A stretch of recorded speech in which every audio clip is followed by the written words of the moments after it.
Tonight, the information superhighway, an online network called Internet. Back in the early 2000s, the Internet was the wild, wild west. Nothing had happened up until that point that says, oh, you better be aware what you're doing on the Internet. We saw the emergence of these websites where individuals could go to commit credit card theft, counterfeit identity documents. This is the 21st century's version of burglary. You can buy anything that is stolen at bottom dollar prices, and that money could be for terrorist financing, child exploitation, human trafficking. There's no way to know. The first thing that comes to mind is the guys in the sunglasses and dark suits around the president, the vice president. And that's what the Secret Service is known for. What a lot of people don't know is that the organization was founded in 1865. It was one of the last acts done by President Lincoln. And it was established to combat counterfeiting of U.S. currency. Not until 1901 did the Secret Service have protective responsibility. So that was some 35 years later. Before 9/11, the main focus was protection, counterfeit currency, and it was traditional bank fraud. Things like where someone goes into a store and uses a card that's not theirs, things like check fraud. But in 2001, 2002, we started to notice that bank fraud was occurring in a different way. We noticed people were doing it more and more online. But there were no internet cops. These criminal enterprises were not on our radar at all. The global criminal economy that was being created, law enforcement in general was unprepared for it. It was a shift in how crime was committed, and it was entirely new to us. This case started in 2003 when I got transferred from the counterfeit squad to the fraud squad. And there were 4 cases on my desk when I got there. And there was one case with a series of ATM photos of an individual who was taking hundreds of thousands of dollars out of ATMs in the New York City, New Jersey area. The point of him taking out that much cash that quickly, it bothered me that someone was doing this. And it was something on a scale that had never been seen before, where someone could take out $50,000, $60,000 from one ATM at one pop. His face annoyed me. It was like a smug look. So at that time, I basically took that folder and started at the beginning of an investigation where you are just cold calling banks and saying, are you seeing what we're seeing? So then banks start sending in photos and videos of the same person with the same haircut, walking into an ATM vestibule, multiple victims, multiple banks across the New York, New Jersey area. That face. We later found out that he would order white plastic online. And white plastic is just sort of like a hotel key that you can encode debit card information onto with a magnetic strip, that black strip that goes across the back. So with one swipe of some downloaded software and a little device, you can take hacked data, would be re-encoded on that white plastic, and then use them in an ATM. He would walk in anywhere between 30, 40, 50 different pieces of white plastic. Some would work, some wouldn't. He would often do this late at night, not only to hopefully not get caught, but also because after midnight, the new limits would go into effect for each card and for the ATM. Our goal was hoping we would find a pattern and we would do surveillance on those ATM machines and then hopefully grab him that way. But he was very good about not using the same one twice and about randomizing how we went about it. The only thing we knew was the picture and the videos that we had from those ATM vestibules. So we became extremely frustrated because we had 0 other leads for months. But no matter how smart someone is, arrogance always comes with it. No matter how good you are, you will eventually slip.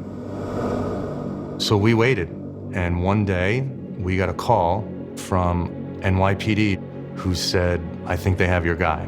An individual had just been arrested using a New York ATM machine. He was dressed very strangely, and he was an ATM machine for over 15 or 20 minutes because of cashing out before the end of the day and at the beginning of the next day.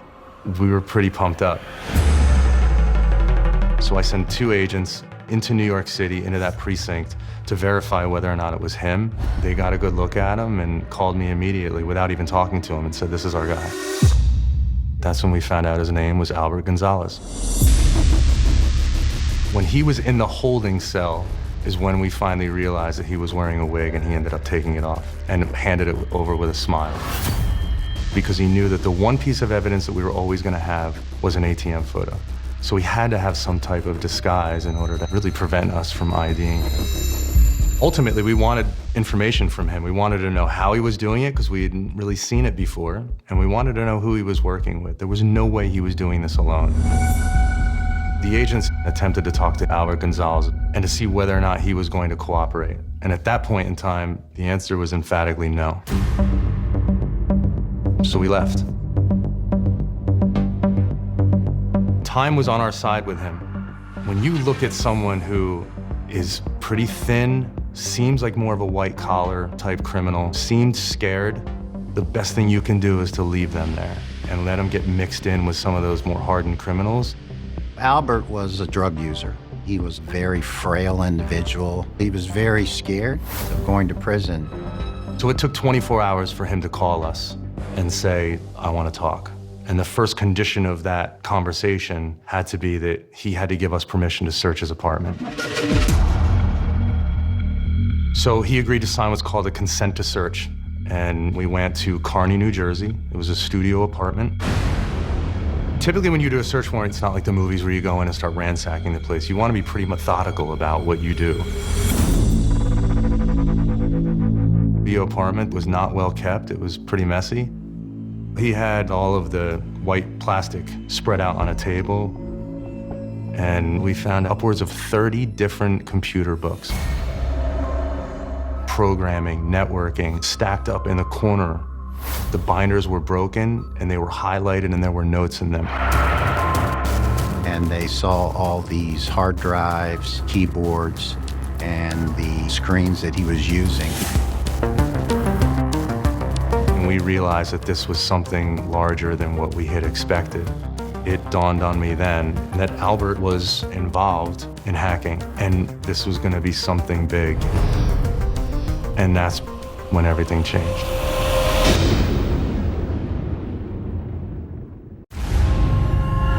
After Albert Gonzalez was arrested by NYPD for ATM fraud, he gave us permission to search everything in his apartment. And we found upwards of 30 different computer books. Programming, networking, stacked up in the corner. It dawned on me then that Albert was involved in hacking, and this was going to be something big. And then we found $30,000 in cash in a black box, a massive amount of ecstasy, ketamine. Being in a school zone and having that much drugs sometimes doubles the sentencing. He was looking at 20 years in prison for just what we had in his apartment. And so he wanted a reduced sentence, and we wanted an introduction into his world. Ultimately, we wanted information from him. We wanted to know how he was hacking credit card data, and we wanted to know who he was working with. There was no way he was doing this alone. And it had to be on the internet because it was too complex. It really sets a level of intrigue. What is he doing? How far is he taking it? Who is this guy? For the Secret Service to investigate cases like this was a huge risk. When I started briefing bosses about this, no one was a fan. Investigations back in the day were street investigations. You arrested someone in the physical world in person. Bosses would come by and say, "Look, there's no criminals in your computer. Get out on the streets and arrest someone." It was not a traditional physical world that we were used to. The Secret Service does not like risk. Failure is not an option. It was a complex case. It was, we're not really sure what you have. We're not really sure if we're going to support it. But without risk, there's no reward. Nobody really knew where this investigation was going to end up, what we were going to be able to uncover. And I think that's what intrigued a lot of people to go ahead and take a chance and move forward with the investigation. So the bail was dropped and he was turned over to us. Once I started debriefing him, I wanted to know how he started from his first hacks all the way up into the day that he was arrested. Albert was born and raised in Miami. He learned computers as a kid. He was self-taught. His first computer ended up getting malware on it. It annoyed him, and his goal was to figure out how it happened and who did it, and that's how he got into computers. And over time, Albert became capable of just about anything when it comes to computers, network intrusions, etc. And we learned that Albert had been involved in intrusions or attempted intrusions into NASA and to the government of India also. He was 14 years old at the time. It became a game to him. So what we learned through the debriefings with him was that he was conducting criminal activity through a global criminal website for hacking and fraud with 4,000 members called Shadow Crew. This was a completely new criminal enterprise that only operated online. This was so unique and so new and so unfathomable, and they were completely anonymous. So what we learned through the briefings with him is that Shadow Crew was started by 2 individuals in the US about a year before Albert Gonzalez's arrest. Shadow Crew was a global marketplace for online crime. These hackers are hacking into company systems in order to get access to credit card information of consumers and sell it. All of this was completely new. I mean, we had been investigating hackers. Most of the time it was solo, lone wolf hackers, and this was now organized criminal groups online. This was identity theft on a scale we had never seen. The Shadow Crew website was a black and blue site. It said Shadow Crew across the top, and underneath it, their logo was, "For those who like to play in the shadows." The web page had various rows in it that were dedicated to certain forums, organized in a way that you could identify the types of criminals you wanted to interact with. Have you ever seen the movie Star Wars? When they're looking for someone to fly them somewhere, they go into this one bar and you have all these funky creatures operating. That kind of is what these websites are. You had all these different characters that specialized in all different types of financial crime that were available for hire. It was an eBay for cybercrime. The scale, the breadth, the depth, the speed at which it moved just completely wiped out any type of case that you would have in the physical world of traditional investigation. Some of the things you could buy were stolen identity documents, stolen credit card information, a healthcare card, a driver's license, maybe a passport. Another item was the FULZ, F-U-L-L-Z, which is a full wallet. What they refer to as full info, where not only did you have the card number, but you had everything about the victim's identity, where they lived, their social security number. But it wasn't just a one-stop shop for identity theft. There were tutorials, for instance, about what countries to go to that don't have extradition treaties, how to hack with anonymity. What was shocking to me is the criminals had no shame in posting about their criminal activity fairly openly. Information is power, information is the new currency, and you can take any type of information that you can get that you're not supposed to have and use it against people for blackmail. You can use it to profit from. You may be arrested for a crime that you didn't commit. You don't realize the significance until you become a victim. Cybercrime was a level now that was almost out of control. It was a dangerous trend. Shadow Crew needed to be stopped. Cybercrime was new and evolving, and the Secret Service had to learn how to conduct these investigations. And so the Secret Service offered Albert a deal that, quite frankly, he couldn't refuse. If he helped us as an informant, we would help him. What did you want him to help you do? Take down Shadow Crew.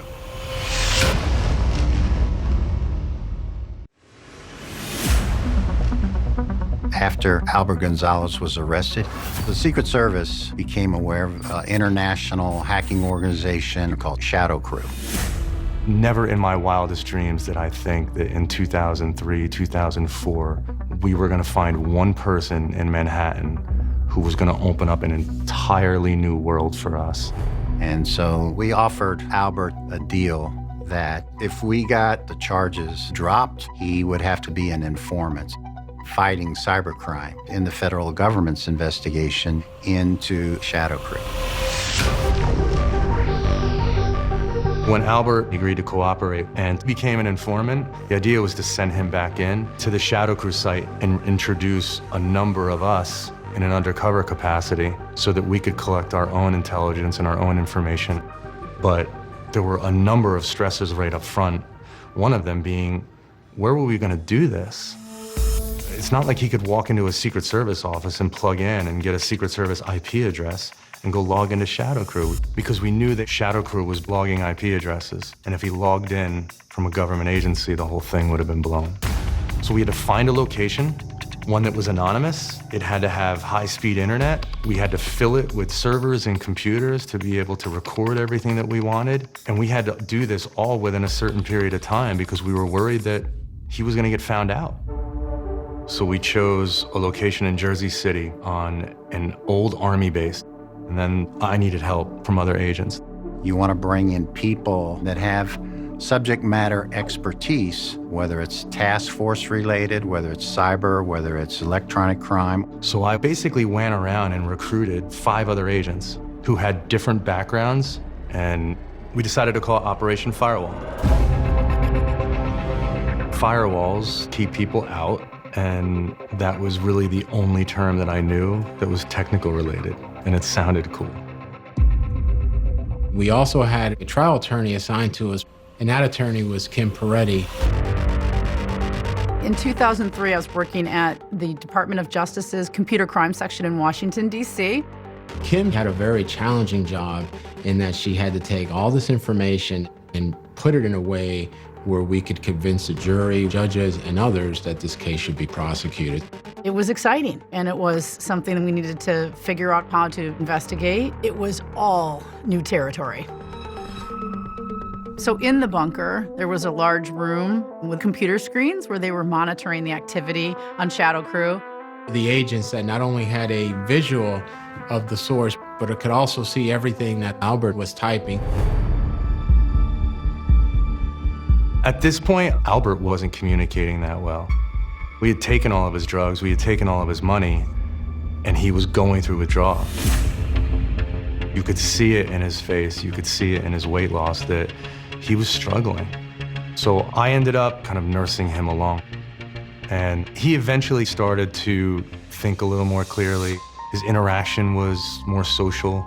We started to worry about him a little bit less. And I think he learned how to get a different high in that cat and mouse game that other informants get of being able to play both sides. So Albert was guiding us on it. So we would have conversations and say, let's go do X. And then he would put his brain on top of it and go, no, we need to go do Y. That's not gonna work for us. I'm gonna get found out. The whole thing's gonna get blown. He was a good teacher, so we learned from him. We found that the structure of Shadow Crew is set up like the mafia, of people who are bosses all the way down to customers. The highest level role was the administrator. They were really the CEO, and they were in charge of deciding the strategy of the criminal organization and also the day-to-day functions of the site. And then you had about 3,900 users. So in order to build our case and charge criminals, we had to buy things from those criminals using the Shadow Crew website. Albert had a number of screen names, but the main screen name was Kumba Johnny.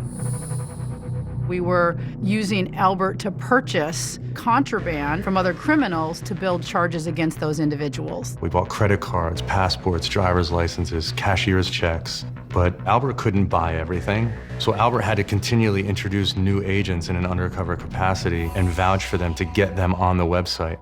Were you a member of Shadow Crew? Yeah. What was your screen name? Can't. I'm not giving up my screen name. Why can't you tell me? I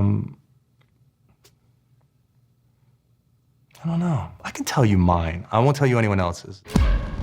Okay, so I was eating 1 to 2 chocolate Wendy's Frosties a day. I think they're around 1,500 calories. And I looked at my Frosty drink while I was trying to figure out what screen name I was gonna use, and I started calling myself Mr. Frosty. We were making it up as we went along. Fake it till you make it.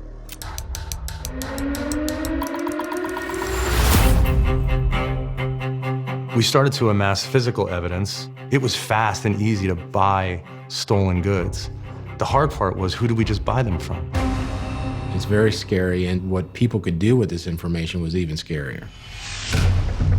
A criminal can live a completely different life under somebody else's identity and can do massive heists into financial services companies and other companies. Just like they could knock down your door and rob you and beat you. It's just the same in the virtual world, but they don't have to leave their house. We started to realize that the only way for us to really have an impact was to take over the website so that we could basically destroy the entire criminal network.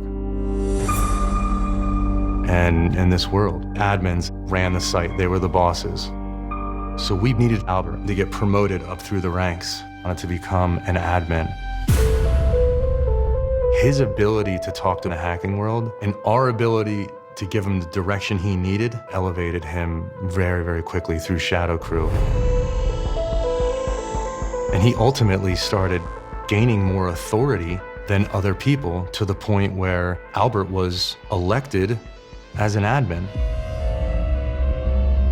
Albert worked his way up the organization to a level that people in Shadow Crew and even other rival organizations trusted, because Kumba Johnny, that had a name. Albert was a gold mine. And so now the ultimate goal was to take the top targets, build cases against them, identify them, and arrest them all at once. But these individuals didn't think they could be discovered because there was no physical meetings. They thought they couldn't be touched. They thought they were Teflon. Was this person sitting in New York at an internet cafe? Were they at a government office in Russia? We knew what Shadow Crew was doing. We knew how they were doing it. We just didn't know who they were.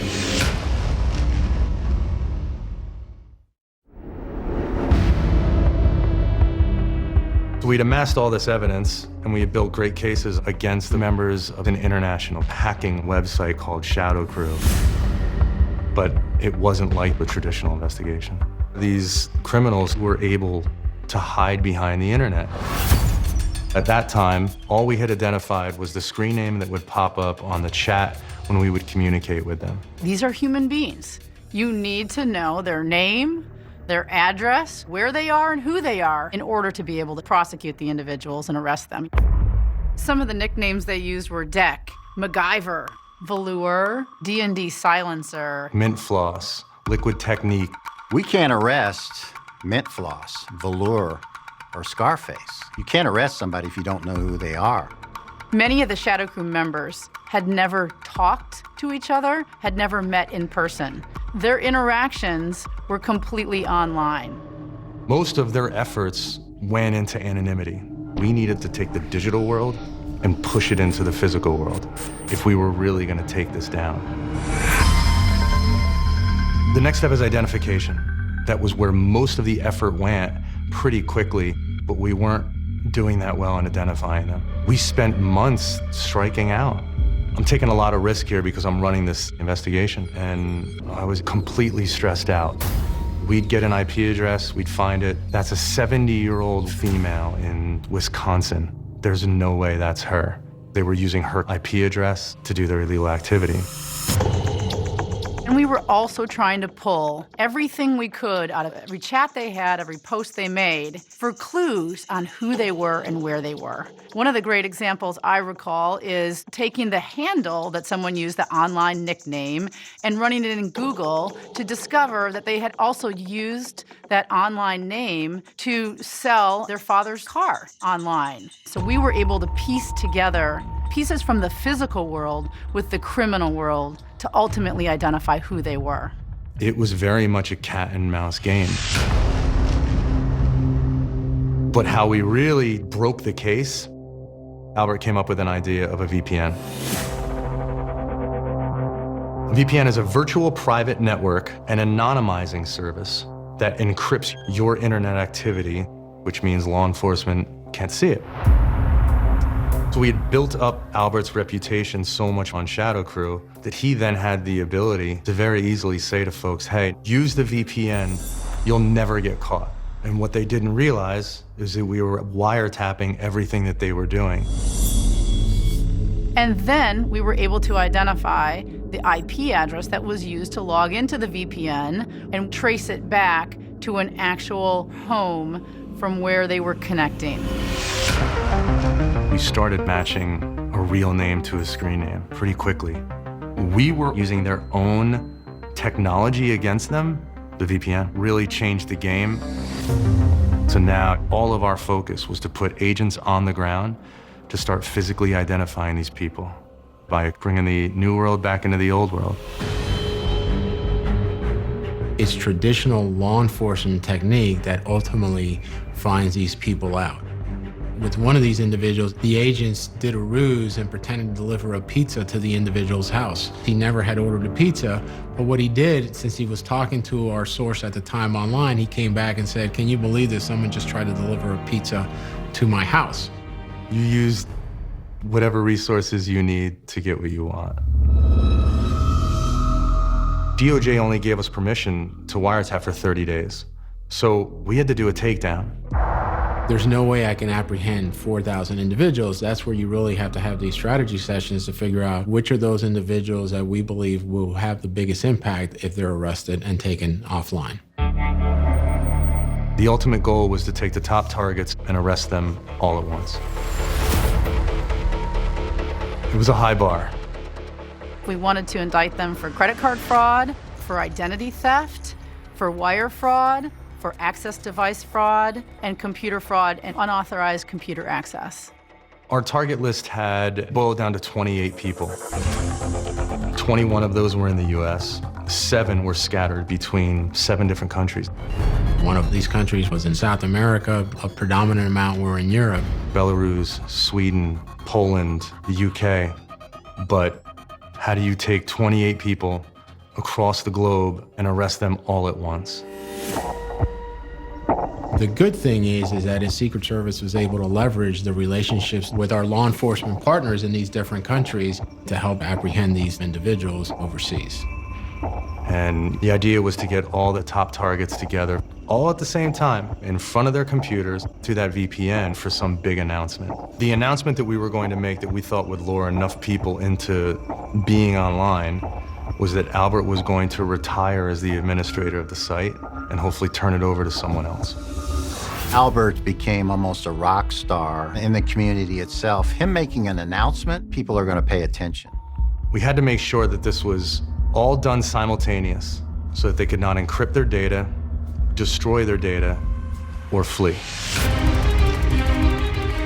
It had to be perfectly timed. Because once any one of the thousands of members thought or knew that law enforcement was behind the Shadow Crew organization, it was over. Each of these individuals likely had a stash of counterfeit identity documents, and they could disappear in a moment's time, forever. If we didn't execute the takedown perfectly, we would blow the whole case.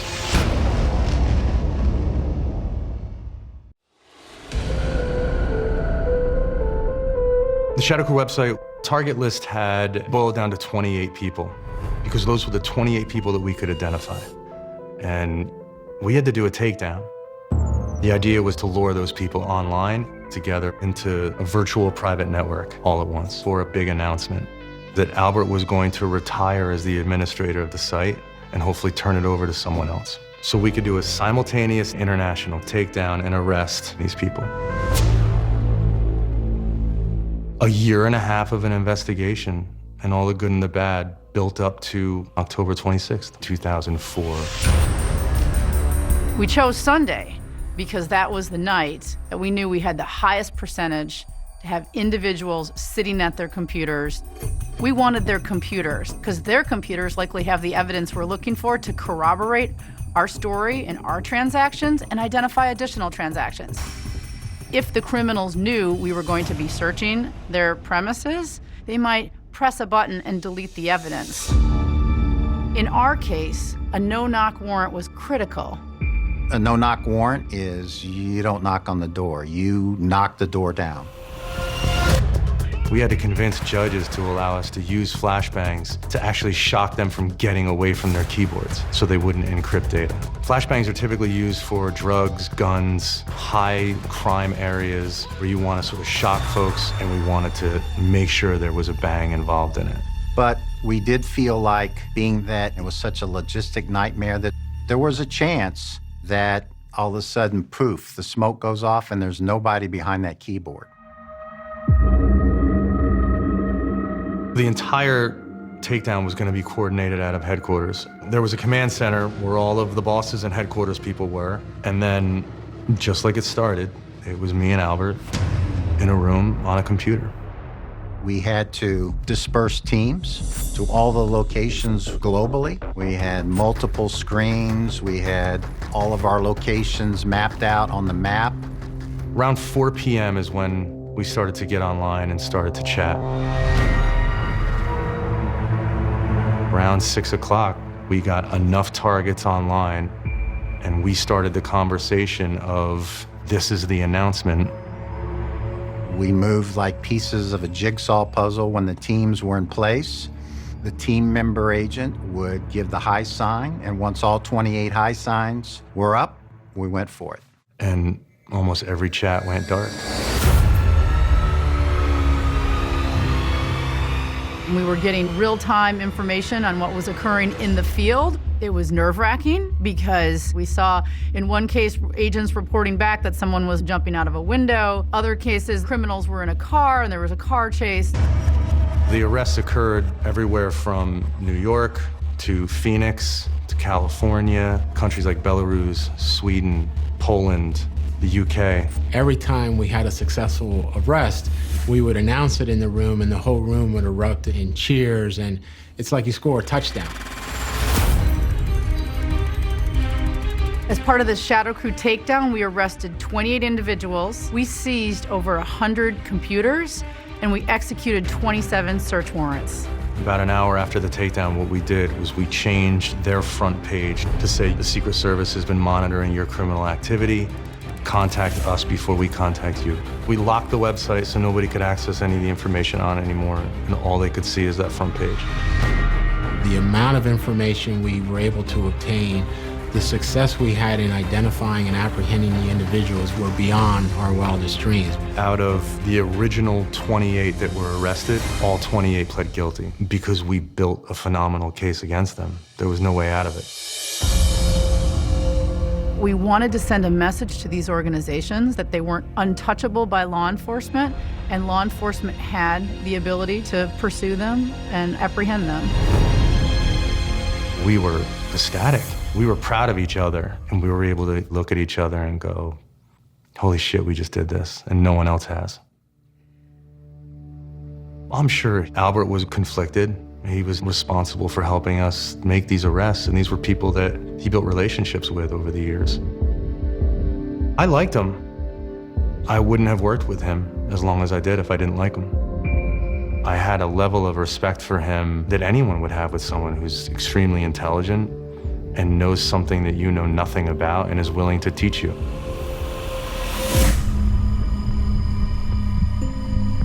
After Operation Firewall, there was a disruption in the hacker community. They speculated that somebody was an informant. We were worried about Albert's safety. We didn't want him to stay in New Jersey. So we sent him back to Miami to live with his family. We thought that was a good place for him to sort of settle down, get a little more grounded and back into a normal life while we figured out what to do next. About a year later, I got transferred to Miami in June of 2005. And I started working with Albert again after the firewall takedown, around November of 2005. Doing what? Same exact thing. So we started getting a target list together, but it came to a point where we weren't making the arrests that I thought we should be making, and Albert was losing interest. So he wasn't showing up on time, wasn't showing up at all. And I didn't want him there if his head wasn't in the game and he didn't really want to be there. So in the spring of 2007, I asked him to leave. and we cut ties. Millions of shoppers may have had their credit card information ripped off. Somebody hacked into a computer system used by some popular department stores right here in our area. The intrusion was first noticed in December and reported to authorities. Visa alone estimates 20 million of their cards were involved in the breach. Since the success of Operation Firewall, the Secret Service had continued to investigate online crime. And several years later, there was a series of high-profile data breaches that were reported. So we began working with the Secret Service to investigate. 40 million credit card and debit numbers from TJ Maxx. But as we're seeing, this conspiracy stretched far beyond TJ Maxx. We're also looking at 9 other retailers. Dave & Buster's, Office Max, Sports Authority, Barnes & Noble. Companies were getting hacked at an alarming rate, and they were stealing credit card numbers. We thought these crimes were connected. And then when we started investigating and were able to pull the malicious files and code they were using on systems and match them to other victims, we knew they were connected. The talent that was needed to do that was at the top of the list. We started linking those attacks to different individuals and criminal groups. And it appeared that one of the online handles we had been looking at that was involved in some of these data breaches was actually linked to Albert Gonzalez through an email address. After everything that we did, to then find out that he was screwing all of us behind our back, that's a tough pill to swallow.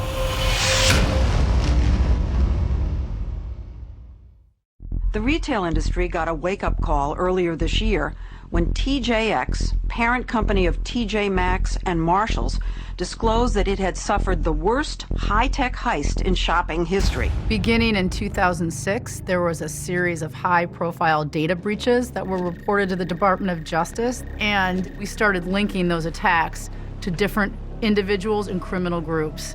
And a central figure for all of those breaches was Albert Gonzalez. And so on May 7th, 2008, Albert Gonzalez and 4 co-conspirators were arrested. Albert Gonzalez is awaiting trial on allegations he orchestrated the largest data breach in history. He and his accomplices are accused of acquiring 130 million credit and debit card numbers from 5 large companies.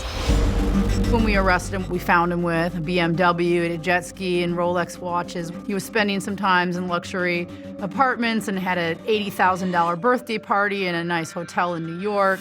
And the Secret Service dug up $1.4 million in his parents' yard. It was the proceeds of his crime. Hacking was like a sport to him. He was addicted, and he couldn't stop.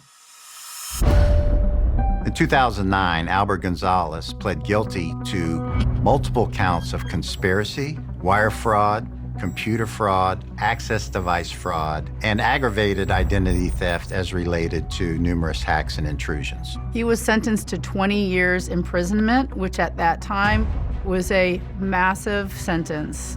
I think it was a just sentence. It sent the message to the criminal world that this is now being taken very seriously and was proportionate to the amount of criminal activity that he was convicted for.